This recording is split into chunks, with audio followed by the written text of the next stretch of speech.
Hi everybody, this is Ian Lamont from the Lean Media Book blog and video channel.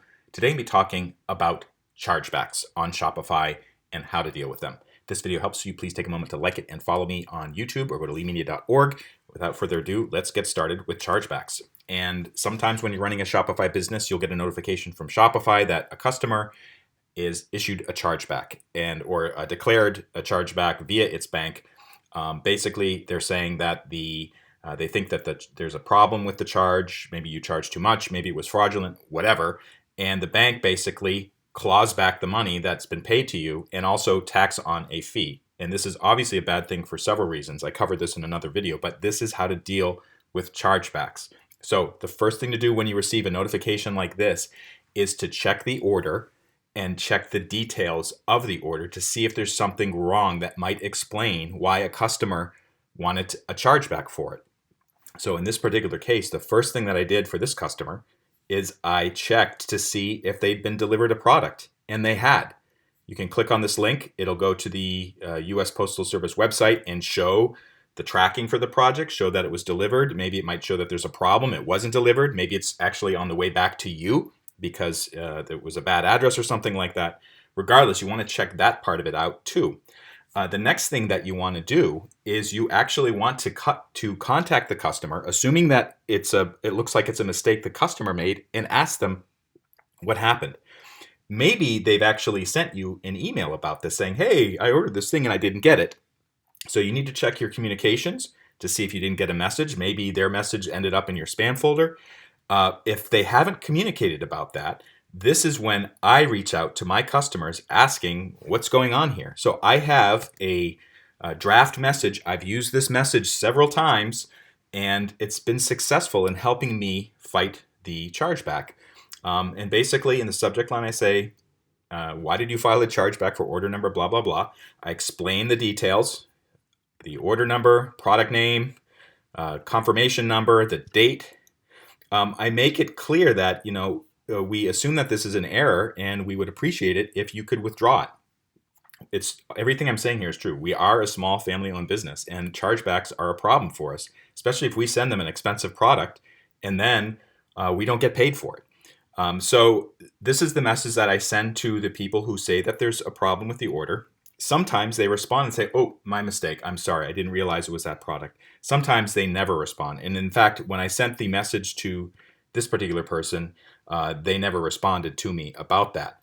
At this point, you go to Shopify to dispute the chargeback. There's actually a mechanism. You can see here it says submit response.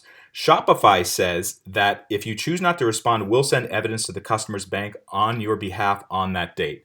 That may be true, but it's a very formulaic response. It's kind of like an automated thing almost. And I think it's really better to not just do Shopify's default response, but to craft your own response. And that's kind of like this letter that I just sent. So my response, there's a couple portions to it. First thing that you need to do is get a copy of the email that you sent to the customer. So this is the email that I sent to the customer. So I'll basically take a screenshot from my email program showing my response with all these details filled in. Then you need to take a screenshot of this particular page. This is the top of the order. And the most important thing here is it shows delivered. And then over here on the right side, it shows the customer's name and address. And by the way, I've taken that out because I want to make this anonymous for this particular person. The other details you need to track are at the bottom of your Shopify order window. There's like an order history. It shows the fact that, first of all, the order was placed. It shows the fact that you purchased the shipping. It shows the fact that notifications were sent to the person who placed the order. So you want this paper trail, so to speak, showing the kind of what happened in the course of the whole order and your response to the chargeback. And at the end of it, you'll have a lot of evidence. You'll have the delivery confirmation. You'll have the trail showing the order was placed and notifications were sent. You will also have the email showing that you asked the person, hey, what's wrong? We'd like to resolve this. And then you can submit that all via Shopify's form. I've done this 3 times so far. 2 times I've won. 1 time it's this one actually. I don't know the result yet because it oftentimes takes the bank a couple months to respond to this. But usually the bank says yes for the way that I respond to it. Now, I will say a couple things about this. The first thing is that I'm providing a legitimate product and I'm shipping to it, and I have proof of that. There are some shady actors out there who may not be doing that. There may also be some people who are inexperienced, who may be making some big mistakes, assuming the people that receive their products are happy with it. Maybe there's a problem with the website that some vendors have where people who are frustrated, they can't contact the seller. So that may lead to things like chargebacks cropping up and causing problems for your business.